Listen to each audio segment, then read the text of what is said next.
Sa inis ay napamura si Soryang habang inaalala kung paano tinapos nila Secret Demon Queen at ni Jung Il-yung ang kanyang buhay sa nakaraan, at ngayon raw na nagawa niyang mabuhay muli sa kabila ng kakilakilabot na wakas ay muli na naman raw itong haantong sa kamatayan.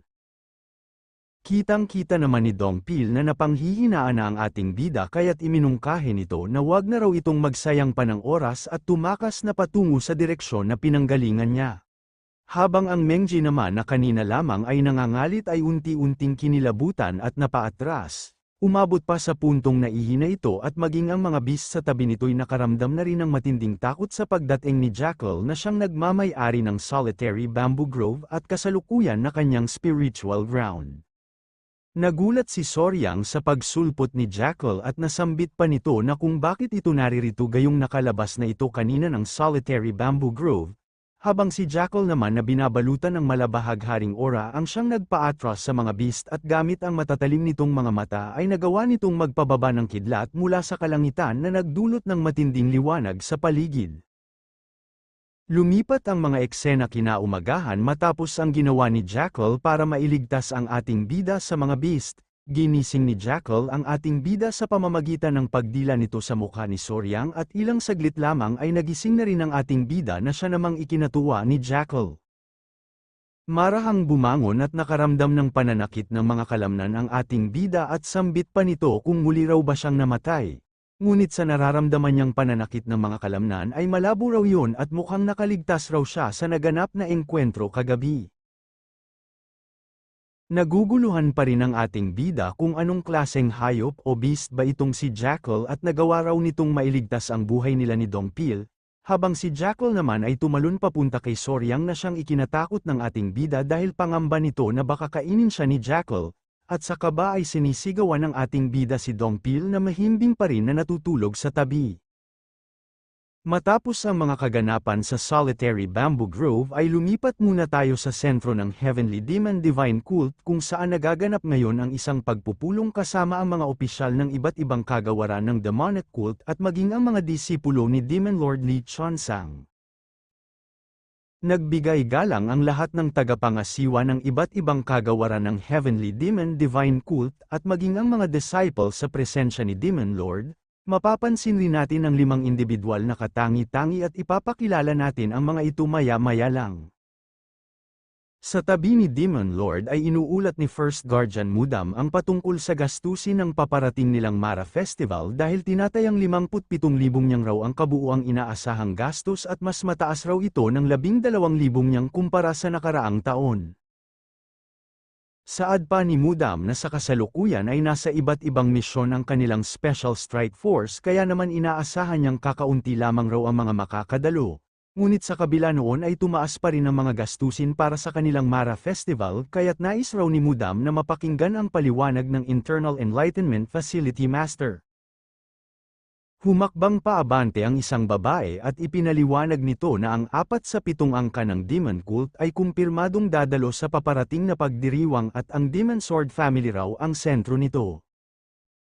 Ang 7 angka na ito ay mga kilalang pamilya na nagbantay at nagprotekta sa kanilang sekta sa loob ng daan-daang taon. Idinagdag pa nito na sa kanyang palagay raw ay marapat lang na ipakita nila sa 7 pamilya na ito ang dangal at kagandahang loob ng demonic cult sa pamamagitan ng pagbibigay sa kanila ng naaayon na gantimpala. Ang babaeng nagpaliwanag ay ang master ng Internal Enlightenment Facility na si So Yeon Sim. Pahayag naman ni Mudam ukol rito ay ang kasaysayan na raw mismo ang nagsisilbing patunay sa dangal ng demon cult. Ayon pa kay Mudam nananatili raw itong matatag hanggang sa kasalukuyan at mananatili itong matatag sa susunod na 1,000 taon pa, at kung dadalo raw ang mga pinuno ng 7 angkan sa seremonya ng mga ninuno ay pararangalan sila ng 6 Heavenly Spirit Brew na mismong si Demon Lord pa ang gumawa kaya naman ang dangal at kagandahang loob raw ay ipinapakita sa pamamagitan ni Demon Lord at hindi ng salapi, kaya naman nais ni Mudam na mabawasan ang mga inaasahang gastusin. Naunawaan naman agad ito ni So Yeon Sim at agad na humingi ng paumanhin dahil hindi raw niya ito napag-isipan ng mabuti, maghahanda raw siya ng panibagong panukala sa lalong madaling panahon, at matapos mapakinggan ang naging pahayag ni Mudam at ni So Yeon Sim ay winika ni Demon Lord kay Mudam na marahil raw ay kasalukuyan pa rin na nag-e-ensayo ang kanyang first disciple, tumugon naman si Mudam na hindi pa ito lumalabas sa Third Guardian Demon Hall. Tinawag ni Demon Lord ang kanyang ikalawang disciple o ang Second Young Lord na si Guan Pyong. Tinanong ito ni Demon Lord kung nagpaplano raw ba itong bumalik sa pag-eensayo at may kumpiyansa naman itong tumugon na ang martial arts raw ay nakatanim na sa kanya sa pang-araw-araw. Ngunit naniniwala raw ito na walang saysay na sumailalim sa pagsasanay ng mag-isa hanggang sa dumating ang oras, para sa isa na namang pagbabago, habang ang mga matatandang opisyales naman ay pinag-uusapan kung gaano katapang at kumpiyansa sa harapan ni Demon Lord ang Second Young Lord patungkol sa martial arts nito. Binigyan diin ni Demon Lord na wala na siyang kailangan pang ituro dahil naiintindihan daw ni Second Young Lord Guan Pyong kung ano ang katayuan at progreso nito.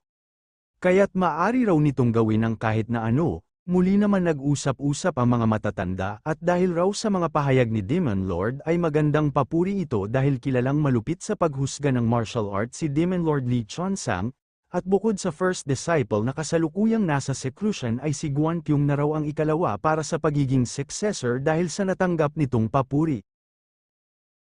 Nagpasalamat naman si Guan Pyong sa mga sinambit ni Demon Lord at sunod na tinawag si Fourth Young Lord Hong Yuamon. May kaunting pagbabago raw dito kumpara sa nakalipas na mga araw ng kanilang pagkikita at mukha raw na nagsanay ito ng mabuti. Gayunpaman ay huli na ito dahil kung gusto raw nitong mahigitan ang iba pang mga successor ay kailangan pa nito ng mas matinding pagsasanay. Mariinding tinura ni Demon Lord na kailangan nitong ilaan ang buo nitong sarili. Nagpasalamat naman si Hong Yuamon at tatandaan raw niya ang mga bilin ni Demon Lord. Sunod na tinawag ni Demon Lord ang fifth young lady na si Ju Soyan, ang ikalimang disciple. Sa isang tingin lamang dito ni Demon Lord ay tinura nito na napakahusay. May hangganan raw ang kaya nitong may dagdag sa talento nito sa kasalukuyan niyang martial arts, kaya naman pagkatapos raw ng pagpupulong na ito ay magtungo raw ito kay Elder Court Master at pumili ito ng isa sa 10 Great Demonic Arts, na agad naman ikinagulat nila Guan Pyong at Hong Yuamon. Nagpasalamat naman dito si Ju Soyan at hindi raw nito makakalimutan ang kabutihang loob ni Demon Lord. Habang si Hong Yuamon ay may pagkabigla pa rin dahil nakatanggap ito ng papuri mula kay Demon Lord gayong iniisip niyang mas malakas naman siya kay Ju Soyan. Dahil wala ang ika-6 na disipulo ay tinawag na niya si youngest at pinuna agad ni Demon Lord ang pagiging pabaya nito sa kanyang kalusugan, nanginginig naman na humingi ng paumanhin ang 7th young lady disciple, na si Che Yomin. Ayon kay Demon Lord na ang kanilang demonic cult ay hindi para sa mga batang lakisal ayaw. Wala rin sana siya sa kalagayan niya ngayon kung malakas lamang siya kaya naman magsumikap at pagbutihin pa raw nito. Tinanong pa ito ni Demon Lord kung takot ba itong mamatay at naiiyak na tumugon naman si Cheomin na hindi raw ito takot sa kamatayan, habang si Demon Lord ay pinaalalahanan silang lahat na hindi niya itinuro sa kanila ang magpahinga, at kung gusto raw nila ng kapangyarihan ay huwag silang magpakulong sa kanilang mga hangganan at lagpasan nila ang kani-kanilang limitasyon. Nang sandaling maramdaman ni Demon Lord ang ating bida ay agad niyang ibinaba ang iniinom na alak at bagamat nahuli ito ay iniutos niyang papasukin ito, nakatindig na nagbigay galang ang ating bida at sa pagpasok nito ay nagulat ang mga kapwa niya disciples dahil talaga naman daw na magaling na ito, ngunit may bali-balita pa rin na nawala na ang progreso nito sa martial arts, habang si Hong Yuamon ay nagulantang sa pagdating ni Soryang dahil nakalabas raw ito ng solitary bamboo grove. Sa paglapit ng ating bida ay muli itong nagbigay galang ng nakangiti at habang tinititigan nito ng mabuti ni Demon Lord Lee Chonsang, ay winika nito sa sarili na napakasiksik at napakasagana raw ng demonic energy ng ating bida, kaya gaano raw katindi ang ginawa nitong pagsasanay para hindi nito mamalayan na umaapaw na ang kanyang demonic energy sa buo nitong katawan. Matapos obserbahan, isang salita lang ang binanggit ni Demon Lord at ito'y kahanga-hanga, na agad na nagpagulantang sa lahat ng mga nasa pagpupulong. Ayon pa sa isang matandang opisyales ay ito na raw ang pinakamataas na papuring narinig nila galing kay Demon Lord. Tinanong naman ni Demon Lord si Soryang kung kamusta ang karanasan nito sa solitary bamboo grove at kung maganda ba para sa ating bida ang lugar na yun para sa hiling nitong magpahinga at makalanghap ng sariwang hangin. Tugon ni Soryang na hindi niya inaasahan na mapapawi ang pagod niya sa solitary bamboo grove at sa isip pa nito ay pahabol niyang nakaranas siya ng maraming kakaibang bagay na maaaring maranasan ng isang tao sa buong buhay niya. Matapos sumagot ng ating bida ay inutos ni Demon Lord na sumama ito sa kanya na agad naman ipinagtaka ni Soryang dahil hindi naman siya naging bastos sa kanyang mga sagot. Bukod pa dyan ay sinunod naman raw nito ang utos na magtungo sa Solitary Bamboo Grove at bumalik gaya ng sabi nito kaya bakit raw nito gusto na samahan siya. Habang palabas naman ng palasyo ay inutos na ni Demon Lord na pwede nang makaalis ang lahat dahil tapos na ang kanilang royal meeting. Habang si Soryang na nakasunod kay Demon Lord ay kinakabahan na dahil baka ipatapo na naman raw siya sa mas kakilakilabot na lugar kaysa sa Solitary Bamboo Grove, pangamba ng ating bida na dahil nagawa niyang makaligtas ng buhay rito o baka naman raw nalaman na ni Demon Lord na pinagmumura niya ito. Matapos ang pagpupulong ay narinig ni Hong Yuamon ang usap-usapan patungkol kay Soryang na agad naman itong ikinainis. Hindi nito malaman kung ano ang nakita ni Demon Lord sa ating bida upang mabigyan ng ganoong kataas na klase ng papuri. Iniisip pa nito na sana raw ay pinatay niya na ito nung mga panahong nanghihina ito dahil sa key blockage. Lumipat ang mga panel natin sa isang maaliwalas na hardin na mayroong maliit na pabilyon kung nasaan ngayon si Demon Lord at ang ating bida. Ayon kay Soryang na ang maaliwalas na hardin na ito raw ay hindi tumutugma sa imahe ng demonic cult. Bigla naman nagsalita at pinauupo ni Lee Chansang ang ating bida na nasa maaliwalas na hardin pa rin ang atensyon kaya bahagya itong nagulat. Sa unang tingin ay kalmadong nakaupo ang ating bida ngunit pinipilit lamang nito na maging matapang sa harapan ni Demon Lord. Wika pa ng ating bida sa kanyang isipan na nagawa niyang makaligtas ng 8 buwan sa malaimpyernong kagubatan. Bukod pa riyan ay wala rin daw siyang nagawang mali at nasunod rin niya lahat ng inutos ni Demon Lord kaya wala raw dapat rason upang siya'y makaramdam ng takot. Sinalinan ni Demon Lord ng alak ang ating bida at sa loob-loob nito ay nasa sabik na itong uminom dahil matagal-tagal na rin ang huli itong makainom ng alak. Nang bigla na namang nagsalita si Demon Lord na hindi pa rin daw natututunan ng ating bida ang Black Dragon Mountain Moving Technique, ipinagtaka naman ito ni Soryang dahil wala siyang kaalam-alam sa teknik na yun at hindi rin naman daw niya pwedeng usisain ang patungkol doon dahil ang alam nilang lahat ay siya pa rin ang Third Young Lord at hindi si Chun Hajan. At dahil sa sinambit ni Demon Lord ay nag-aalangan ng uminom ang ating bida sa kaiisip kung ano raw ba ang mga pinagsasabi nito, habang si Demon Lord ay napagtanto na may inihalo raw si Soryang sa true demonic arts nito na ikinatindig naman ang balahibo ni Soryang dahil nabasa ni Demon Lord ang kanyang martial arts kahit wala itong pinakitang mga pamamaraan. Ayon pa kay Demon Lord na ang inihalo nito ay ang martial arts ng Buddhist sect na talaga namang nagpagulantang sa ating bida, dahil sa tingin lamang ay nagawa nitong matumbok ang katotohanan. Alam daw ng ating bida na makapangyarihan ito ngunit kaya pala talaga nitong makita ang mga lihim at kahinaan ng martial arts ng isang tao sa pamamagitan lamang ng simpleng pagtingin. Natatakot ang ating bida na baka hindi nagustuhan ni Demon Lord ang ginawa niyang pagbabago sa true demonic arts niya nang walang permiso at kinakabahan naman na baka ipatapon siya sa mas nakakatakot pang lugar kaysa sa Bamboo Grove. Ngunit kabaliktaran ito ng iniisip ng ating bida dahil magaling daw ang ginawa nito at talaga namang kahanga-hanga. Bukod pa roon ay hindi raw madaling bumuo ng martial arts technique na mas mataas ang antas kaysa sa 10 great demonic arts. Sa isip ng ating bida ay sobra siyang nahihiya ngayon sa biglaang papuri ni Demon Lord, saad ni Soryang sa mga naging papuri ni Lee Chansang na pinag-isipan raw talaga niya ito. Nagdahilan ang ating bida na marami raw siyang sinubukan ngunit ang Buddhist arts lang daw ang pinaka-naaayon sa kanyang pagpapalakas. Wika naman ni Demon Lord na hindi nag-isip ng sapat ang ating bida tungkol sa mga susunod na mangyayari. Totoo raw na hindi sapat ang lakas at puwersa ng demonic arts ngunit ito pa rin daw ang pinakamahusay na teknik ng demon cult dahil ito ang pundasyon ng lahat. At kung pinag-isipan lamang sana raw ito ng ating bida ng mas mabuti ay hindi na sana nito kinailangang pangbaguhin gamit ang iba pang martial arts, dahil para daw nitong piniling magpalago ng munting bulaklak sa lugar na nararapat sana para sa isang dakilang puno. Hindi naman maipinta ang mukha ni Soryang dahil kanina lamang daw ay puro papuri ang mga ibinigay nito subalit ngayon ay pinapagalitan naman siya. Samantala ayon kay Demon Lord ay ayos na raw ito dahil nakamit naman daw ng ating bida ang magandang resulta at kasabay noon ay pwede na raw makaalis ang ating bida.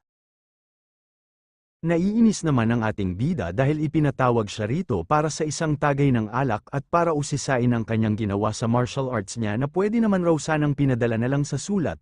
Ngunit napagtanto ng ating bida na kailangan niya nang umalis dahil baka usisain pa siya ni Demon Lord sa mas masiselang mga bagay-bagay kaya't sa huli ay nagpaalam na rin ang ating bida. Bago umalis ay gusto ni Demon Lord na dalhin nito ang alak bilang gantimpala. Ito raw ay para sa magandang resulta na ipinakita nito habang sa isip ni Demon Lord ay muli na naman siyang sinorpresa ng ating bida dahil sino raw ang makakaisip na ihalo ang Buddhist arts upang makabuo ng panibagong talento. Malabo rin daw na malaman ng ating bida ang patungkol sa Ultimate Demon at patanong na sambit kung nagkataon lamang ba ang mga ito. Lumipat ang eksena sa karawahe kung saan pauwi na ang ating bida. Dito'y nagrereklamo siya kay Dongpil na sa tuwing kaharap niya si Demon Lord ay napakahirap daw huminga at ang nakakatawa pa raw ay nagbigay ito ng alak na kalahati lang ang laman imbis na bagong bote. At nang makita ni Dongpil ang bote ng alak na tinutukoy ng ating bida ay nagulat ito dahil ito raw ang Six Heavenly Spirit Brew. Tugon naman ng ating bida na hindi naman daw niya alam ang patungkol dito ngunit napakasarap daw ng alak na ito. Ayon kay Dongpil na ito ay isang inumin na tanging ang mga pinakamararangal lamang na mandirigma sa sekta ang nakakatikim nito. Masayang tinanong pa ni Dongpil kung si Demon Lord pa mismo ang nagbigay sa kanya nito. Ito raw ang pinakamataas na antas ng alak na mayroon sa Demon Cult. Napaka-espesyal raw nitong Six Heavenly Spirit Brew dahil ibinibigay lamang ito sa mga taong may napatunayan na at ang makakuha nito ay isang karangalan at tagumpay. Bukod pa dyan ay gawa mismo ito ni Demon Lord Lee Chonsang kaya naman raw ito'y isang alak na walang katumbas na salapi. Hinayaan na lamang ng ating bida sa mga ilusyon nito si Dongpil at niyaya niya na lang itong uminom. Subalit ayon kay Dongpil ay sa sandaling may hatid niya na ito sa kanyang tahanan ay hudyat na rin ito ng pagtatapos ng kanyang tungkulin at kailangan niya nang bumalik sa Court of Elders. Inasar naman ng ating bida si Dongpil habang winawagayway naman ito ang alak at winiwika pa na kung ayaw ba nitong matikman ang alak, na dahilan para magdalawang isip bumalik ng Court of Elders si Dongpil at nagmamakaawa na bigyan siya ng panahon para mag-isip. Ilang saglit lang ay nakarating na rin ang ating bida sa kanyang tahanan at nasa sabik na itong pumasok at sa pagtayo nito sa pintuan ay siya namang pagsulpot ni Jackal. Sambit ni Soryang na dahil siya ang dahilan ng pag-alis nito sa Bamboo Grove ay siya raw ang mag-aalaga rito, kaya't binitbit na ng ating bida si Jackal at sa pagpasok nila ay agad nakaramdam ng kakaiba ang ating bida. Dahilan upang ito'y maging alerto, naramdaman ng ating bida ang mapanganib na aura na bumabalot sa buong paligid.